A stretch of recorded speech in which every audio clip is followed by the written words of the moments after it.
And so the courier who had cheated death in the cemetery outside Good Springs cheated death once again, and the Mojave Wasteland was forever changed. The new California Republic celebrated its second victory at Hoover Dam, establishing definitive control over the entire Mojave Wasteland. Soon after, they negotiated terms to annex the Strip, Freeside, and many surrounding communities. The Mojave Wasteland, at long last, had entirely fallen under the NCR's banner. The courier, fair and even-handed in his dealings throughout the wasteland, was honored by the NCR for his support of the military at Hoover Dam. He was presented with the Golden Branch, the highest civilian decoration given by the Republic. Tabitha and Rhonda went east, through Caesar's Land. Occasionally, tales of their exploits found their way back west, though few believed them. Eventually, the stories concerning the duo were collected and published, and proved to be quite popular with children. Still grappling with self-doubt over his usefulness in the face of old age, Raul was never able to find peace with himself. Eventually, he left the Mojave and assumed a new name, as he had done so many times before. With the help of the Gunrunners, the Boomers developed a healthy trading relationship with the NCR. Eventually, the Boomers began wandering out into the wasteland while still preventing outsiders from entering Nellis. The Brotherhood and the NCR in the Mojave Wasteland declared an official truce, despite continued hostilities between the two in the west. As per their agreement, the NCR handed over all suits of salvaged power armor, and in return, the Brotherhood helped patrol I-15 and Highway 95. The peace with NCR served to ease Veronica's worries about the Brotherhood's immediate future. Still, a distance had arisen between her and her fellow members that would never be bridged. She began secluding herself in crumbling libraries of the old world, learning of promising technologies she knew the Brotherhood would never adopt. Their leaders destroyed by the courier, the fiends scattered throughout the wasteland.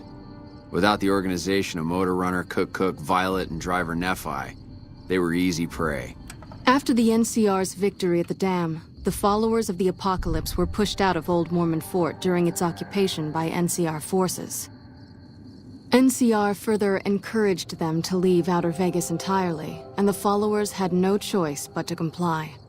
Though Arcade had not hoped for an NCR victory, he was proud of his role in the defense of Hoover Dam against the forces of Caesar's Legion. Unfortunately, when word spread that Arcade was once a member of the Enclave, he was forced out of the followers of the Apocalypse. Pursued by bounty hunters, NCR Rangers, and the Brotherhood of Steel, Arcade pushed deep into the eastern plains and was never heard from again. Good Springs saw more trade along I-15 after NCR gained control of the Mojave Wasteland. But with that came a heavy burden of the Republic's taxes. Some old-timers, unable to handle the cost, were forced to move on, grumbling all the while. Rose of Sharon Cassidy died as her caravan died. In an unmarked grave, another victim of the Mojave. After the Second Battle of Hoover Dam, the Great Khans returned for a time to Red Rock Canyon. The NCR's pressing need to expand proved greater than its promise of amnesty, and before long the government decided the Khans had to go. The surviving Great Khans were relocated to an isolated, barren reservation, well north of NCR trade routes. Thanks to the courier and Lily, a cure for the Nightkin's schizophrenia was found shortly after Dr. Henry's experiment concluded. Nightkin and other super mutants in the wasteland flocked to Jacobstown, and the town became known as a haven where a mutant could find peace. Lily continued to take her medicine at half doses, and although she remembered her grandchildren, her mind remained muddled and confused. Eventually, she parted ways with the courier and traveled west, seeking the remnants of her past. After the NCR victory at Hoover Dam, the temporary truce between them and the Kings blossomed into a full-scale relief effort for the people. While the NCR made repeated entreaties that Freeside join the Republic, the Kings steadfastly maintained their independence. After Ray's brain was transplanted into Rex's cybernetic body, It took Rex some time to adjust to the old scrapyard dog's memories. Eventually, Rex's mind settled peacefully, melding his own memories with that of long travels with old Lady Gibson. Shaped up by the courier's advice, the Misfits distinguished themselves during the Legion's attack on Camp Golf. Mags was finally promoted to sergeant, and the rest of the Misfits received an official commendation. They continued to serve with distinction for many years. Though Novak was a low-priority target for the Legion, many of Novak's citizens died in its defense. In the weeks that followed, several bright followers returned to Novak to help restore its defenses, allowing it to remain independent of NCR.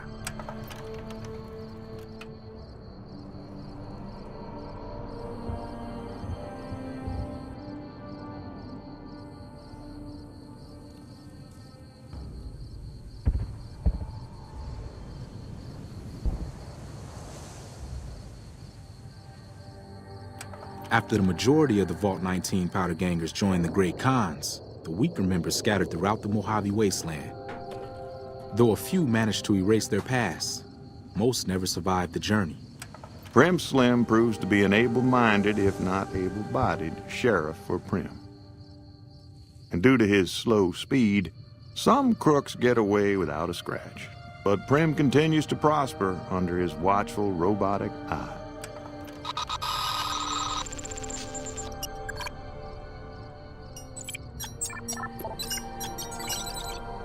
Defying Chief Hanlon's worst fears, NCR's Rangers persevered and distinguished themselves during the Second Battle of Hoover Dam.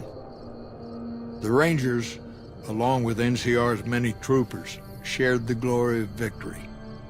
Hanlon wisely stayed out of the spotlight, crediting General Oliver's leadership for NCR's success. After a brief fanfare, Hanlon stepped down as chief and returned to the peace and quiet of his ranch outside of Redding.